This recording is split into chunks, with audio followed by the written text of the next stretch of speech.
Muy buenas tardes, mi nombre es Hugo Albenda Maquiavelo, del grupo Tercero B, y mi profesor de obligaciones 1 es el notario Luis Eduardo Paredes Sánchez. Y hoy vengo a hablar el tema que me tocó en el sorteo, que es el daño moral.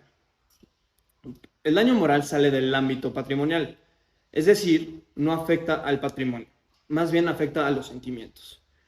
Y para entender el daño moral, tenemos que hacer un viaje al pasado, y vamos a aterrizar en Roma. En Roma no existía el daño moral, pero sí existía la actio ignoare, que esta acción se utilizaba para proteger la integridad física y moral de las personas. Posteriormente se estableció la actio ignoare estimatoria, que esta acción era para las ofensas ya de daño moral.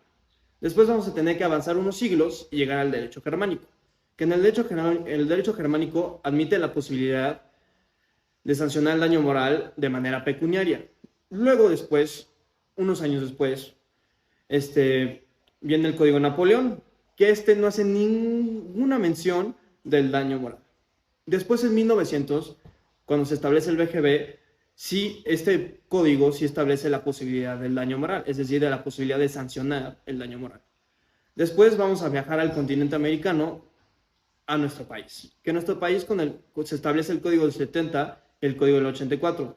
Y estos dos códigos no hacen mención alguna del daño moral. Luego tenemos el Código Civil del 28, que este Código Civil del 28 contiene disposiciones en dos partes. La primera es las obligaciones que nacen de los actos ilícitos y la segunda es el incumplimiento de las obligaciones.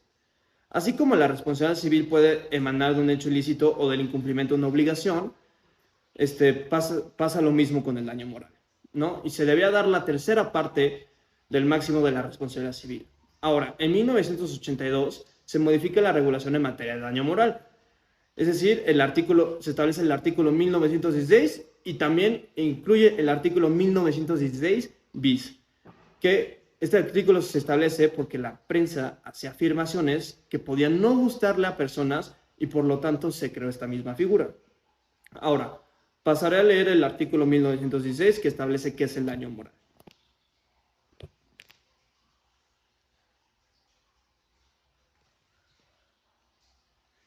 Artículo 1916. Por daño moral se entiende la afectación que una persona sufre en sus sentimientos, afectos, creencias, decoro, honor, reputación, vida privada, configuración y aspectos físicos, o bien en la consideración de sí misma tienen los demás.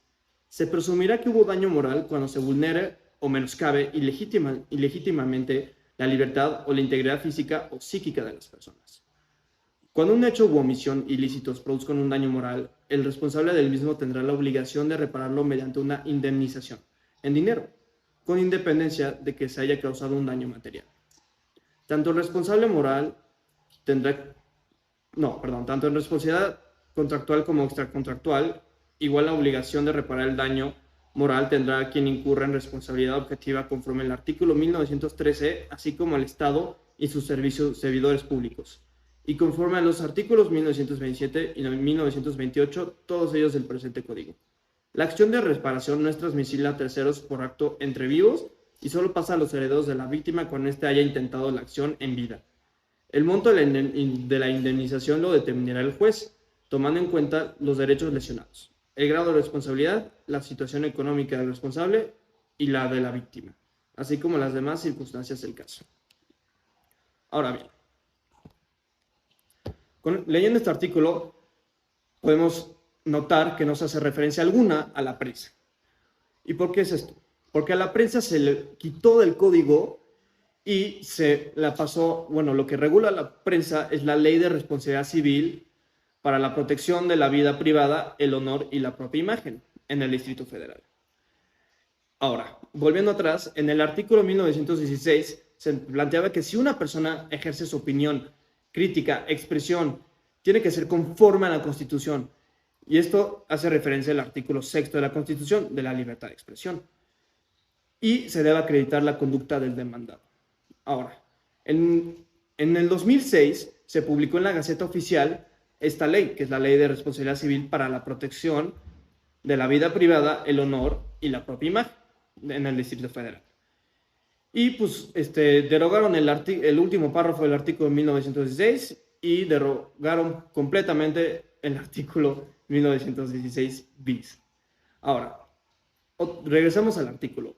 Por daño moral, le entendemos como la afectación que una persona sufre en sus sentimientos, afectos, creencias, decoro, honor, reputación, vida privada y configuración y aspectos físicos.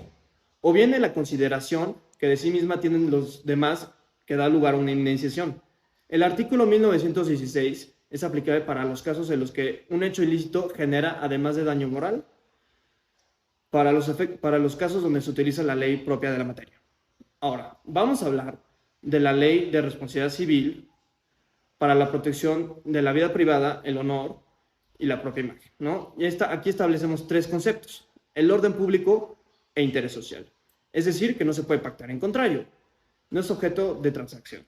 Ahora, el patrimonio moral es el conjunto de bienes no pecuniarios, obligaciones y derechos de una persona que constituye una universalidad de derechos.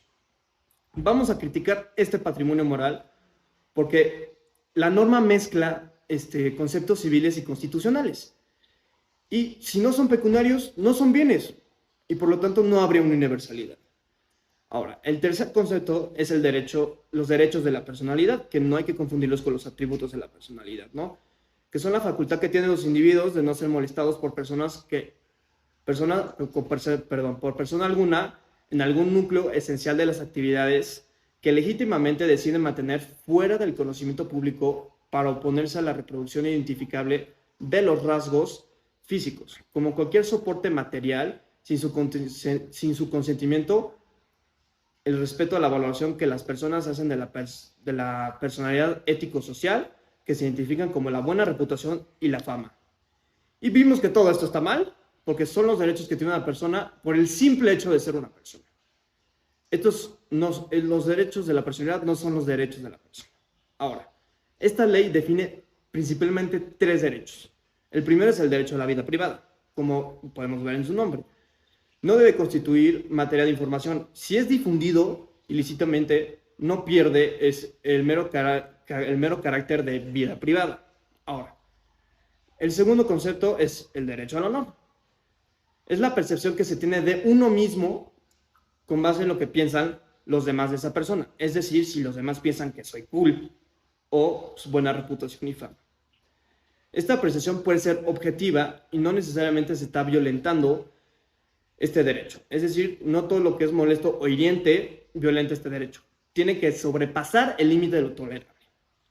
Y pues, para saber cuál es este límite de lo tolerable, tenemos el artículo 15 de la Ley de Responsabilidad Civil para la protección de la vida privada, el honor y la propia imagen, que establece que en ningún caso se considera como ofensas al honor los juicios desfavorables a la crítica literaria, artística, científica, histórica o profesional, ¿no? El concepto desfavorable expresado en cumplimiento de un deber o ejerciendo un derecho siempre que el modo de proceder o la falta de reserva, cuando de haberla, no demuestra un propósito ofensivo. Entonces, luego tenemos el tercer derecho, que es el derecho a la propia imagen.